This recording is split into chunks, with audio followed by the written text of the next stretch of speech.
জাতীয়তাবাদী দল বিএনপির জাতীয় নির্বাহী কমিটির সদস্য ও বরিশাল ১ আসন থেকে নবম জাতীয় সংসদ নির্বাচনে বাংলাদেশ জাতীয়তাবাদী দল বিএনপির জাতীয় নির্বাহী কমিটির সদস্য ও বরিশাল ১ আসন থেকে নবম জাতীয় সংসদ নির্বাচনে বিএনপির মনোনীত ধানের শীষ মার্কার প্রার্থী ইঞ্জিনিয়ার আব্দুস সোবহান বলেছেন, যেই সমাজে গণমাধ্যম স্বাধীনভাবে কাজ করতে পারে না সেই সমাজকে গণতান্ত্রিক সমাজ বলা যায় না। গণমাধ্যম কর্মীরা সকল মানুষের খোঁজ খবর নেয়, কিন্তু তাদের কেউ খোঁজ নেয় না। রাজনৈতিক নেতাকর্মীদের উচিত গণমাধ্যম কর্মীদের খোঁজ নেওয়া।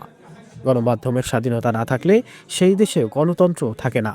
গণতান্ত্রিক একটি দেশে গণমাধ্যমের স্বাধীনতার ভূমিকা খুবই গুরুত্বপূর্ণ।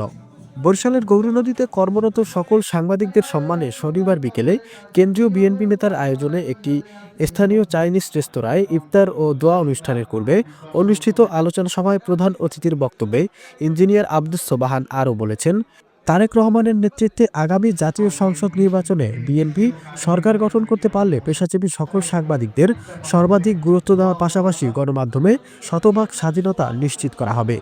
গৌরনদী প্রেস ক্লাবের আহ্বায়ক মোহাম্মদ গিয়াসউদ্দিন মিয়ার সভাপতিত্বে আলোচনা সভায় বক্তব্য রাখেন কো আহ্বায়ক সিনিয়র সাংবাদিক জহুরুল ইসলাম জহির, আগরতলা প্রেস ক্লাবের সভাপতি ডাক্তার মাহবুবুর রহমান, উপজেলা বিএনপির সাবেক সিনিয়র যুগ্ম সাধারণ সম্পাদক অধ্যাপক আব্দুল আউয়াল লোকমান, গৌরনদী পৌর বিএনপির সাবেক সাধারণ সম্পাদক মোহাম্মদ শাহে আলম ফকির, উপজেলা স্বেচ্ছাসেবক দলের সাবেক সভাপতি আব্দুল মালেক আকন, সরকারি গৌরনদী কলেজ ছাত্র সংসদের সাবেক ভিপি মনিরুজ্জামান স্বপন সহ অন্যান্যরা। অনুষ্ঠানে গৌরনদীতে কর্মরত শতাধিক সংবাদকর্মী সহ বিএনপি ও তার সকল অঙ্গ সংগঠনের নেতৃবৃন্দরা উপস্থিত ছিলেন। শেষে দেশ ও জাতির মঙ্গল কামনায় দোয়া ও মোনাজাত করা হয়।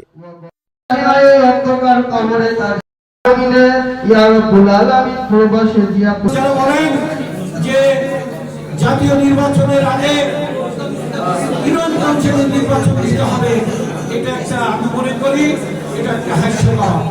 বিএনপির আমাদের দেশের নায়ক ভারপ্রাপ্ত চেয়ারম্যান সাহেব যেটা বলেছেন, হ্যাঁ মিনিমাম সংস্কার যেটা প্রয়োজন সেটা করে আপনারা নির্বাচন ঘোষণা করুন।